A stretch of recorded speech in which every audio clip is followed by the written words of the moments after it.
What if love was illegal, history was fiction, and your every thought was a crime?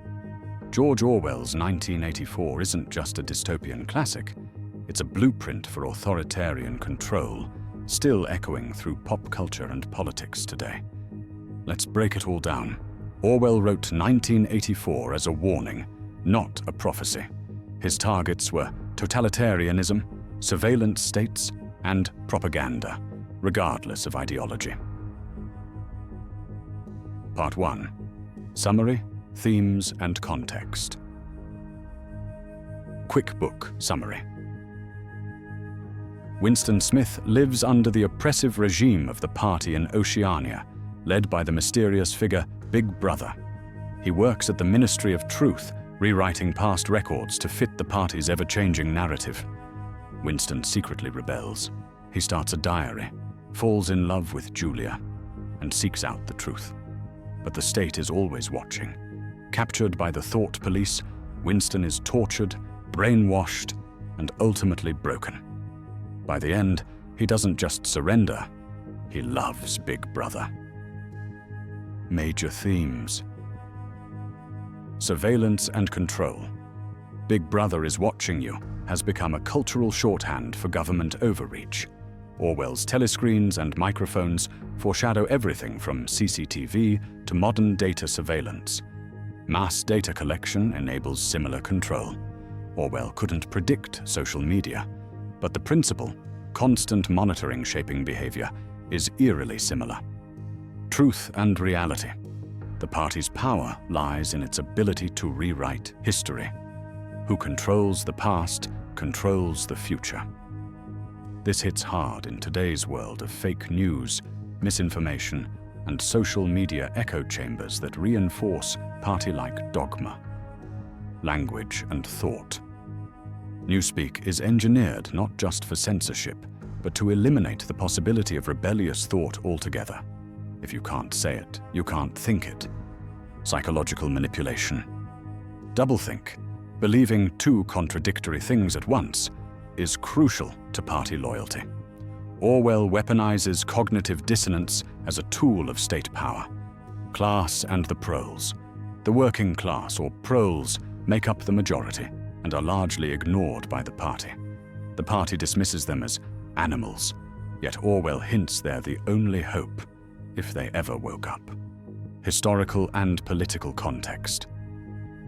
Written in 1948, Orwell flipped the digits to create 1984.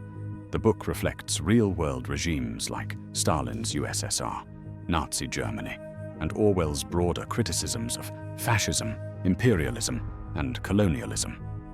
Big Brother mirrors Stalin's cult of personality.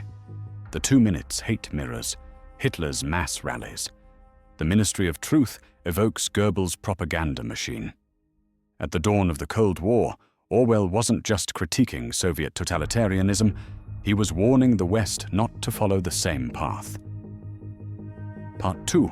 Timeline, Characters, and Goldstein's book. Timeline of major events. Winston starts secretly writing in a diary, meets Julia, they begin an illicit affair. They find a hideaway in a shop run by Mr. Charrington. Winston is approached by O'Brien, who pretends to be part of a rebel group called the Brotherhood. Winston reads the theory and practice of oligarchical collectivism. They are arrested. Charrington was a spy. In the Ministry of Love, Winston is tortured and subjected to Room 101. He betrays Julia. She betrays him. Winston is released, but he is no longer himself. He has been remade. Character arcs. Winston Smith starts as a quiet rebel, ends as a loyal servant. His arc is a slow erasure of identity. Julia. Cynical, pragmatic, more rebellious in action than ideology. She survives but loses her spirit. O'Brien. Charismatic, intelligent, and cruel. A symbol of the system's deceptive strength. Big Brother. Possibly not real. Doesn't matter. He exists because the people believe he does. Emmanuel Goldstein, the eternal scapegoat. Like a political boogeyman, Perhaps fabricated, perhaps real. Goldstein's book explained. The theory and practice of oligarchical collectivism reads like Orwell's manifesto. Think of it as a mix of Marxist theory and party propaganda. But is it even real? It explains how perpetual war keeps society distracted and fearful. Hierarchy is preserved by controlling resources and emotions. Doublethink allows citizens to accept lies while knowing they are lies. The inner party's true goal isn't peace or prosperity, it's pure power. As O'Brien puts it, imagine a boot stamping on a human face forever. Room 101. A chamber of personalized psychological horror. For Winston, it was rats. What's yours? It's the ultimate weapon, breaking you with your own fears. Part 3. Modern cultural impact. Real-world relevance today. Pop culture. Black Mirror's surveillance dystopias owe a debt to 1984. Apple's iconic 1984 Super Bowl ad positioned its Macintosh as a rebellion against conformity, casting IBM as Big Brother. V for Vendetta echoes Orwellian themes of rebellion and thought control. Political discourse. Terms like Big Brother, thought crime, and doublethink are regularly used in real-world debates about privacy, censorship, and propaganda. Both the left and right claim Orwell's warning when accusing each other of silencing dissent or manipulating facts. Memes and language. Orwellian has become a synonym for creepy surveillance and government overreach. Phrases like memory hole and room 101 live on in internet and media culture. 1984 isn't a prophecy, it's a challenge.